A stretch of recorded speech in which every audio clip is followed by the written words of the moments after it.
A promessa que não pode ser revogada. É a lição de número 7 da classe de jovens que será ministrada no dia 17 de agosto de 2025. Falaremos da promessa de Deus de que nos tornaria filhos, de que aceitaria a todos como seus filhos e que todos poderiam desfrutar de uma dádiva maravilhosa chamada salvação em Cristo Jesus. E este é o ensino do Todo-Poderoso. Mas havia ali na região da Galácia, nas igrejas da Galácia, judaizantes, mais uma vez ensinando o contrário à palavra do Todo-Poderoso. O Senhor usou os seus servos para mais uma vez combater com veemência este falso ensino, lembrando que todos nós, se aceitarmos a Cristo, nos tornamos filho de Deus. O texto principal está em Gálatas 3,26, que diz: porque todos sois filhos de Deus pela fé em Cristo Jesus. O resumo da lição: a promessa de Deus não pode ser revogada pela lei, pois Deus não se contradiz. Esta é uma afirmação do Todo-Poderoso, uma promessa que Deus fez a Abraão e que alguns estavam tendo ali uma confusão, acreditando que a lei mosaica limitava essa bênção apenas ao povo judeu. Mas ficou bem claro, através das Escrituras, e assim foi combatido através da palavra, que a verdade é que Abraão, o pai de nações, assim como Deus prometeu, ele veio para abençoar a todos com a bênção dos céus, que é a salvação em Cristo Jesus. Havia ali já um plano de salvação para a humanidade. Nós, professores, em sala de aula, temos 3 objetivos. Primeiramente, explicar que o pacto de Deus era anterior à lei. Compreender que a lei não invalida as promessas de Deus. Apresentar os verdadeiros filhos de Deus. O texto bíblico se encontra em Gênesis capítulo 3, versículo 17 ao 24.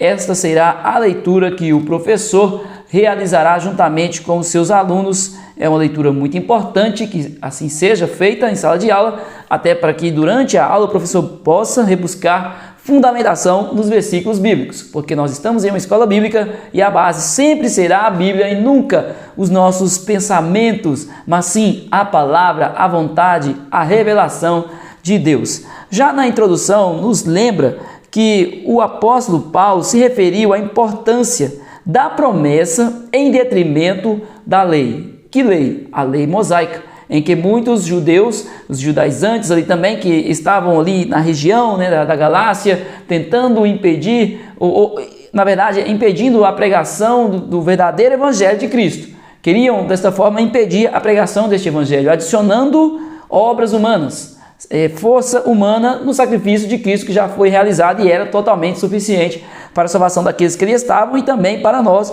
nos dias de hoje. Então os judaizantes afirmavam que os judaizantes criam que eram a semente de Abraão e somente eles poderiam alcançar a salvação. Porém, Paulo mostra que a semente de Abraão para Deus é mais abrangente e alcança todos os que creram e crerem em Jesus pela fé, judeus ou gentios. Não importa se judeu ou se gentil, todos aqueles que aceitarem a Cristo receberão a salvação. O pacto de Deus anterior à lei, esse é o tópico de número 1. A lei não invalida o testamento. A lei não invalida a promessa de Deus.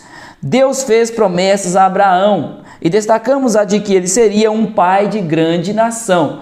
Esta é a promessa. Esta é a promessa que Deus fez a Abraão, que ele seria pai de uma grande nação e não somente de um povo. A promessa não foi que Abraão abençoaria somente um povo, não, mas que seria um abençoador de uma grande nação. Pelo que vemos ao longo da Bíblia, da revelação divina, com base em Gênesis 12:3, em ti serão benditas todas as famílias da terra. Esta é a promessa que Deus fez a Abraão, diretamente a Abraão. Nele, todas as famílias seriam abençoadas, todas as famílias da terra. Que isso é bem claro, esta é a promessa. Então, o que acontece?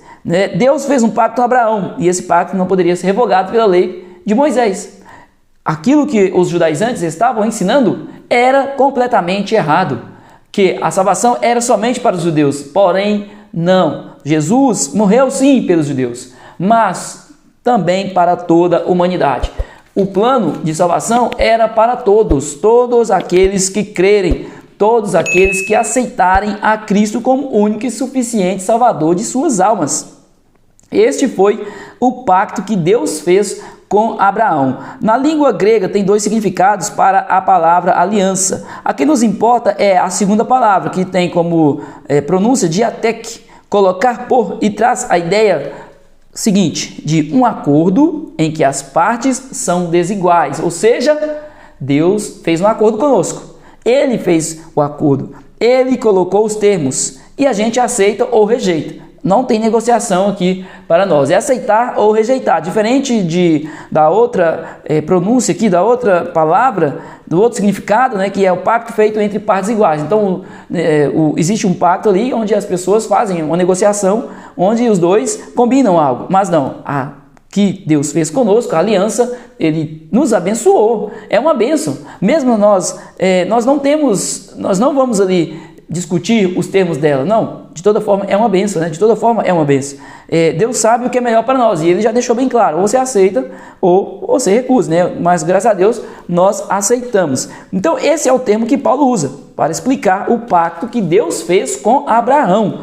Deus sabia que os gentios seriam alcançados e experimentariam a oportunidade de viver pela fé. Então Deus sabia, era o plano de Deus, tanto que Deus ele enviou seu Filho amado para morrer na cruz por nós, morreu ali na região judaica, dos judeus ali. Os próprios judeus não aceitaram ele, a maior parte não aceitou ele como o salvador de suas almas, como Messias enviado, e assim foi. Então o que Deus proporcionou a nós?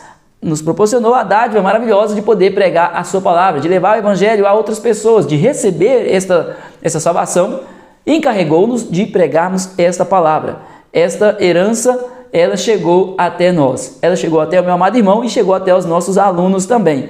A herança vem pela promessa. Por mais que a herança possa ser regulamentada por uma lei, ou seja, uma lei pode definir de que forma a herança pode ser repassada, né? Nos nossos dias atuais, alguém que tem uma herança e falece, ele deixa ali, então se ele definiu que tal pessoa vai receber, essa pessoa terá que receber. Agora, se a lei pode colocar ali, por exemplo, em 15 dias, 20 dias, 30 dias, um ano, que seja, desde que cumpra-se todos os termos ali. Porém, a herança, ela não pode ser repassada para outra pessoa, ela deve ser repassada e assim é também nos dias de hoje. Então, a lei não tem o poder de modificar a vontade do testador, nem de alterar o testamento depois do testador ter falecido.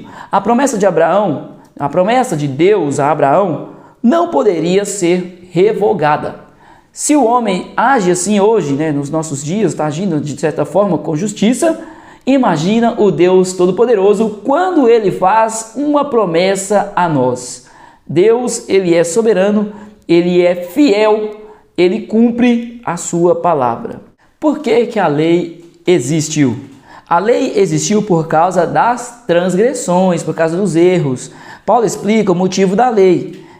Motivo da lei existir, pois se não o fizesse, certamente os Gálatas manteriam a percepção de que seguir a lei era o certo. Então, Paulo explica a necessidade da lei. A lei de Moisés pode ser comparada a um objeto que tem a capacidade de refletir a imagem de uma pessoa, mas não de limpá-la.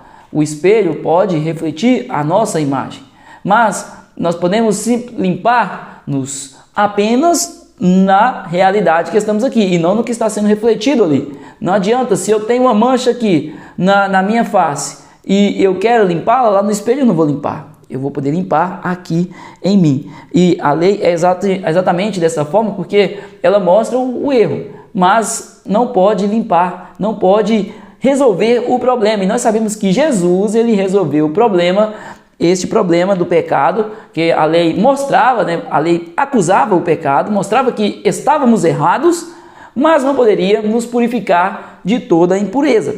Somente Jesus é capaz de fazer isso em nós. Então, a lei mostrava quem era a pessoa, mas não podia mudá-la. A lei tinha por objetivo regular as relações entre o homem e Deus. Então, alguns dos objetivos da lei, que era ensinar o homem como lidar com o Todo-Poderoso. ensinaram aquele povo ali, né, na época da lei, de como lidar com Deus, de como ser fiel a Ele, do que fazer para não desagradar ao Pai, e também nas relações do homem com o seu próximo, a lidar ali, né?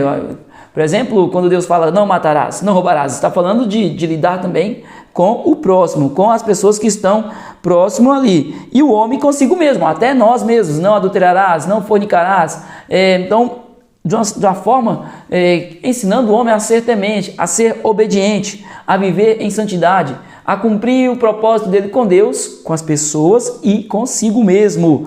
É perfeito, né? O nosso Deus, ele é perfeito em tudo que Deus faz, ele é perfeito. Então, a lei era um código de suma importância para os hebreus. Os hebreus consideravam a lei. Por isso, a dificuldade deles se desgarrarem da lei quando Cristo vem, Cristo está ali entre eles, muitos não aceitaram. E os que aceitaram, muitos deles ficaram temerosos em deixar os costumes da lei e viver aquilo que Jesus havia pregado. Então, esta foi uma dificuldade ali, à época, daqueles até mesmo que aceitavam a Cristo. Não somente dos que rejeitaram, mas também dos que aceitaram, desvincular. Mas Jesus, o que é incrível e maravilhoso, nós podemos afirmar, é que Jesus liberta. Quantas pessoas nós já vimos serem libertas da bebida, das drogas, que fumavam, que tinham vícios, que viviam na prostituição? Quantas pessoas nós podemos ver e testemunhar do amor de Deus na vida dessa pessoa, do poder de Deus libertador? Da mesma forma, o Senhor pôde agir. Bastasse dar a liberdade, bastasse ao homem dar a liberdade para que Deus pudesse agir. Ela existia porque a natureza pecaminosa dos filhos de Abraão era a mesma natureza pecaminosa dos demais seres humanos. Então todos os homens, os filhos de Abraão, os hebreus, pecavam. E todos os outros povos também pecavam. Mas, como Deus escolheu aquele povo para ser o povo que levaria as boas novas, Deus queria mostrar para eles como ser um referencial, como ser exemplo, como não pecar contra Deus. Estes foram os objetivos da lei. Vamos para o tópico 2. E agora é a hora que eu vou te pedir para deixar o seu like, se inscrever no canal e também, se possível, compartilhar esse vídeo aí com os irmãos da sua igreja, com pessoas que precisam ouvir a palavra de Deus, com pessoas que tinham dúvidas sobre este assunto. É um assunto que levanta muitos questionamentos, muitas dúvidas, então falar sobre a lei, falar sobre graça, é importante. Ofereça esta aula para que essa pessoa se aprofunde também no conteúdo. Então deixe o seu like, se inscreve aí se não te custar nada. Se não te custar nada, então faça isso aí e Deus abençoe. 2. A lei não invalida as promessas de Deus. A lei não é contra as promessas de Deus. Mais uma vez, né, reforçando o que nós aprendemos aqui no último tópico. A lei não é contra as promessas. É estranho imaginar que Deus tenha feito um pacto com Abraão e 400 anos depois tenha mudado as regras, fazendo uma lei para os descendentes de Abraão e mudando os termos antes acertados. Aqui está falando que Deus ele não muda a sua palavra. Seria estranho se isso acontecesse, mas Deus é fiel. O que os judaizantes não compreendiam é que a lei e a promessa de Deus não eram opostas. Deus não criou a lei para se opor à promessa que havia feito a Abraão. Deus não criou a lei para se opor à promessa de Abraão. Acabei de explicar para os nossos irmãos, né? Deus ele criou a lei para mostrar ao povo como servir a Deus, como amar o próximo e como lidar consigo mesmo. Este era o intuito da lei.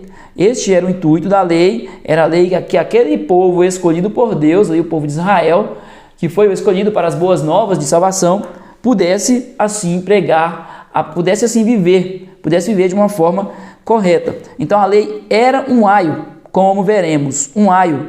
O aio era uma pessoa encarregada de ensinar, de conduzir, por exemplo, uma criança ao ensino, conduzir ela ao entendimento para que não errasse. Mas essa criança não tinha liberdade com este aio, ele tinha que obedecer, porque o aio era uma pessoa que ali muitas das vezes os pais encarregavam de levar o ensino, de conduzir o ensino, de conduzir a escola, de levar o verdadeiro entendimento para que a criança pudesse crescer com sabedoria. E este é o intuito da lei. Nós vamos estudar daqui a pouco mais no subtópico 3 sobre o aio. Tudo está debaixo do pecado, é o 2. Antes de chegarmos lá, vamos para o 2, vamos entender. Tudo estava debaixo do pecado, a salvação é uma dádiva, é um presente para nós, não uma dívida que tenha de ser paga pelo esforço humano, ou seja, a salvação provém de Deus. A salvação provém do Todo-Poderoso, por isso ela é maravilhosa, e ela vem através de Jesus, e por isso é perfeito. Por isso é perfeito, porque depende, não é de nós, depende do Todo-Poderoso, com a sua graça, com a sua misericórdia. Por isso a salvação depende dele. E na lei, a salvação dependeria do esforço humano. E o homem é falho, o homem é incapaz. O homem é incapaz de gerar a salvação. A salvação está em Cristo. É Deus o provedor da salvação. Então, é esse o entendimento. A salvação é dádiva e não dívida, a qual nós teríamos que pagar. Aqui entra o fator graça de Deus, né? Esta é a graça. Exatamente a graça de Deus. Falamos da lei. Mas a salvação, quando provém de Deus, ela é o sinônimo de quê? De graça. Favor imerecido. Deus agiu em nosso favor. Deus agiu com misericórdia pelas nossas vidas. Ninguém é melhor ou superior a ninguém quando se trata de receber a salvação. Ou é pela fé, ou é pela fé. Não há caminho diferente. Não há outro caminho além da fé em Cristo, da fé no Deus Todo-Poderoso. Este é o caminho para o homem obter a sua salvação. Agora sim, a lei como aio. A lei agia como um tutor, né? Como um tutor, aquele que ensinava, que cuidava, conduzia no caminho. Tolhia também a liberdade, porque a pessoa tinha que cumprir exatamente o que o tutor colocava para realizar. Então ele era também um exemplo aqui como um batedor militar, que abria o caminho para que o líder chegasse, né? O batedor militar, ele abre o caminho. Ele vai abrindo o caminho até que a pessoa importante chegue ao local com segurança. Não se perca, não sofra intempéries no caminho. O aio assim agia. Ele direciona o comboio, faz a proteção, não o deixa em liberdade até que tenha chegado ao destino esperado. Esta é a missão do aio. A lei de Moisés deve guiar os seus seguidores até Cristo. É exatamente isso o papel da lei, guiar os seus seguidores para que eles cheguem até a Cristo. Interessante é que tudo aponta para Cristo, de Gênesis a Apocalipse. Quando nós lemos e temos o entendimento, o discernimento do Espírito Santo, vamos enxergar que tudo aponta para Cristo Jesus. Ele é perfeito, ele sabe o que é melhor para a sua igreja, para os seus. E a lei também é apontada para Cristo. É interessante até que quando nós vamos estudar ali sobre as ordens, os rituais ali do tabernáculo e vemos também a forma que as tribos se dirigiam, nós vamos ver que elas eram dispostas no sinal de uma cruz. A forma que nós vamos lendo a Bíblia e vamos entendendo, tribo aqui, as tribos na frente, tribos do lado, tribos na parte inferior ali, né, desta montagem ali militar, dessa dinâmica montada ali para as tribos andarem. Nós vamos ver que ela tinha um formato de cruz, né? É incrível que tudo aponta para Cristo, para o sacrifício de Cristo, para a cruz de Cristo. Os verdadeiros filhos de Deus. Somos filhos de Deus pela fé. Não somos filhos de Deus pelas coisas que fazemos, e sim pela fé em Jesus. Exatamente, não é pelo que fazemos. É isso que a graça de Deus, a graça do nosso Senhor Jesus esclarece para nós, que não depende de nós, que depende dele, que depende do seu amor para conosco, que foi assim, quando ele morreu na cruz por nós. E agora, o que resta a nós, o que nós simplesmente precisamos fazer é acreditar e confiar e nos entregar em sua presença. Porém, aqui tem um alerta. É possível que os requisitos da mensagem dos judaizantes estejam ensinados nos dias de hoje, sejam ensinados nos nossos dias. Sim, é possível. Mas como, irmão Ivan? Como que é possível que uma pessoa nos nossos dias possa estar agindo dessa forma quando a pessoa impõe regras humanas para que ela possa ser abençoada ou alcançar a sua salvação? Quando a pessoa fala o seguinte: entregue tudo que é seu, entregue seu carro para que Deus possa abençoar a sua vida e você ter uma casa. Quando a pessoa fala desse jeito, ela está impondo regra que não é de Deus, que não é do Todo-Poderoso. Deus, ele age com o seu amor, com a sua misericórdia e bondade, e ele abençoa aquele que crê. O que basta é nós crermos, pedimos ao Senhor, orarmos para que ele abra esta porta. Então, quando impõe-se condições para que a pessoa seja abençoada, e essa condição não é fora daquilo que é ensinado para nós, que é a salvação em Cristo, a total dependência nele, quando é fora disso, se torna, como diz o próprio apóstolo Paulo, anátema. Retira, que seja amaldiçoado esse tipo de ensino enganoso. Porque Cristo, ele é tudo que nós necessitamos, tudo que nós precisamos, Deus pode prover para cada um de nós. Então, o subtópico 2 lembra que não há judeu nem grego. Na graça de Deus, nós somos todos iguais.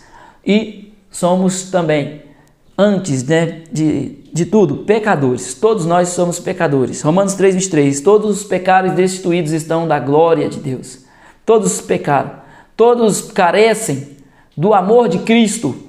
Tanto judeu como grego, como brasileiro, como uruguaio, argentino, indiano, todos, independente do que eles seguem hoje. Por isso que o evangelho deve ser pregado, porque todos perecem, todos pereceram, todos carecem do amor de Cristo. É por isso que a igreja está aqui hoje. Possamos lembrar também aos nossos alunos esta questão, de nós sermos luz para este mundo, de sermos o sal para esta terra, de estarmos prontos para fazer esta obra maravilhosa, cumprindo o ID de Cristo, para que essas pessoas entendam a verdadeira palavra, e tenham em si a palavra de Deus. Somos descendentes de Abraão. Os judeus ainda são descendência física de Abraão. Porém, todos os que creem em Jesus pela fé são igualmente filhos de Abraão. Fomos adotados, somos feitos filhos de Deus por adoção. Lembra daquela passagem lá em João capítulo 1, que Jesus veio para o que era seu, mas os seus não o receberam, mas aqueles que o receberam, foi-lhes dado o presente, a bênção. Aí está a dádiva que nós falamos. Fomos chamados, aqueles que aceitaram a Cristo, foi-nos dado o direito de sermos chamados filhos de Deus. Que bênção maravilhosa é para nós. Que dádiva maravilhosa. Esta é a salvação em Cristo Jesus. Esta é a graça. Este é o favor imerecido. E quando se prega o contrário disso, que alguém obterá a salvação por outros meios, esta pessoa está pregando, na verdade, uma mentira, um falso ensino, um falso evangelho, um engano, pedra de tropeço. É exatamente isso que essa pessoa está pregando. E foi assim que aqueles judaizantes foram combatidos. Por quê? Porque eles pregavam que a salvação era somente para os judeus e que a promessa era só para aquele povo, mas ficou bem claro através da contestação do apóstolo Paulo, mais uma vez, que Jesus morreu na cruz para salvar a todos. Que Deus abençoe. Nós vamos aqui para a dinâmica que o professor poderá realizar em sala de aula juntamente com os seus alunos. Na verdade, separei duas dinâmicas, então uma bem mais simples e outra com um grau mais que exigirá mais um pouco do professor. Então, separei duas para que o professor fique tranquilo em sala de aula para poder repassar este conteúdo aos alunos. A primeira dinâmica tem como título A Promessa Inquebrável. O objetivo é mostrar de forma prática que as promessas de Deus são firmes, não mudam com o tempo, as circunstâncias ou os nossos erros.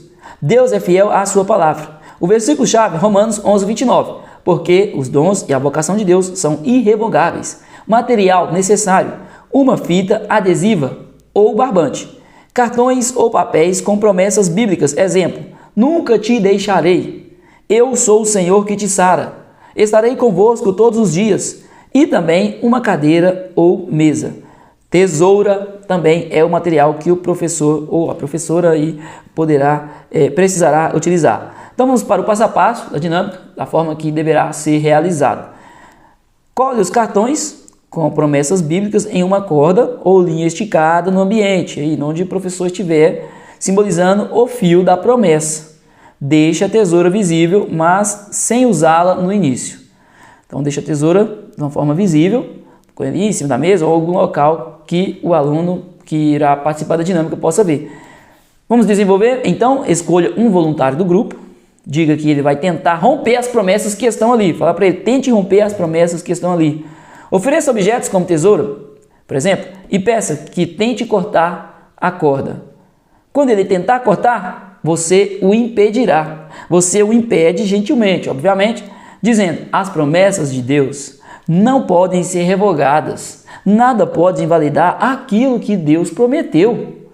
Fale para ele. A aplicação é a seguinte: explique que mesmo quando erramos ou enfrentamos dificuldades, Deus continua fiel. As promessas dele não mudam com as nossas emoções ou falhas. Diferente das promessas humanas que podem ser quebradas, as promessas de Deus são eternas e ele não volta atrás em sua palavra. Na caminhada, muitos tentarão nos tirar do caminho do Senhor, impedir que as promessas do Senhor, que as bênçãos, os projetos do Senhor realizem na nossa vida, na vida dos nossos alunos. E muitas das vezes com falsos ensinos, e muitos normalmente com falso ensino. Não somente dentro da igreja, quando alguém tentar nos tirar ali com ensinos contrários à palavra de Deus, que Deus abençoe que não tenha isso na sua igreja, mas se porventura houver, ou não só na igreja, mas através da internet, com ensinos que tem por aí. Então tentarão os nossos jovens. Por isso a importância deles entenderem que a promessa do Senhor continua firme sobre a vida deles. Certamente Deus tem falado com eles, porque se são servos, Deus fala com os seus. Reflexão final, pergunte a eles: você já duvidou de alguma promessa de Deus por causa de algo que fez? Como é saber que Deus não muda, mesmo quando nós mudamos? Qual promessa bíblica mais fala ao seu coração? E na conclusão, reforce que a promessa não pode ser revogada, porque vem de um Deus que é imutável, fiel e soberano. Nada do mundo pode anular o que ele disse. Vamos para a dinâmica de número 2. Espera, deixa eu respirar um pouquinho aqui. Enquanto eu respiro, deixa o seu like, se inscreve aí no canal. Essa dinâmica a gente procura, a gente pesquisa aqui e tenta adaptar alguns pontos para que fique melhor, para que o professor possa realizar em sala de aula, sempre procurando com mais facilidade. Então, dá um pouquinho de trabalho, não é por isso, tá? A gente faz por amor a Deus, mas se não for muito, pedir ao meu amado irmão, minha amada irmã, deixe seu like, se inscreve aí também. Isso ajudará com que esse trabalho chegue a mais pessoas. E a próxima dinâmica é contrato irrevogável. Levar os jovens a refletirem sobre o valor de uma promessa verdadeira, especialmente a promessa de Deus, e como ela não muda, mesmo quando as circunstâncias mudam. O material: folhas de papel, canetas, um envelope, fita adesiva. Entregue uma folha e uma caneta para cada jovem. Peça que eles escrevam uma promessa que fariam para Deus, algo pessoal, sincero, simples. Prometo buscar mais a Deus, por exemplo. Prometo confiar mais. Prometo orar todos os dias. Diga: você está escrevendo isso como se fosse um contrato com Deus. Seja honesto com ele e com você mesmo. Depois, colete. Depois que todos terminarem, peça que dobre o papel e coloque dentro de um envelope. Reflexão: cole o envelope em um lugar visível. Quadro, parede, púlpito, e diga: essas promessas que vocês fizeram podem mudar com o tempo. Podemos esquecer, falhar ou até desistir. Mas Deus não é assim. Lembrando que Deus não é assim. Ele não rasga o que prometeu. As promessas dele são como esse envelope, porém estão seladas. E ninguém pode desfazer o que Deus selou. Encerre com Números 23:19. Deus não é homem para que minta, nem filho do homem para que se arrependa. Porventura diria ele e não faria, ou falaria e não o confirmaria. Se quiser, pergunte a eles também. Perguntas para reflexão. Como você se sentiria se alguém quebrasse uma promessa importante que ele fez? E como Deus se sente quando desconfiamos dele? O que muda na sua fé é ao saber que Deus nunca volta atrás em sua palavra. Ore com o seu grupo, agradece ao Senhor por suas promessas firmes e peça ajuda para que cada um seja fiel às suas promessas com o Todo-Poderoso. Deus abençoe, em nome de Jesus, e até a próxima aula.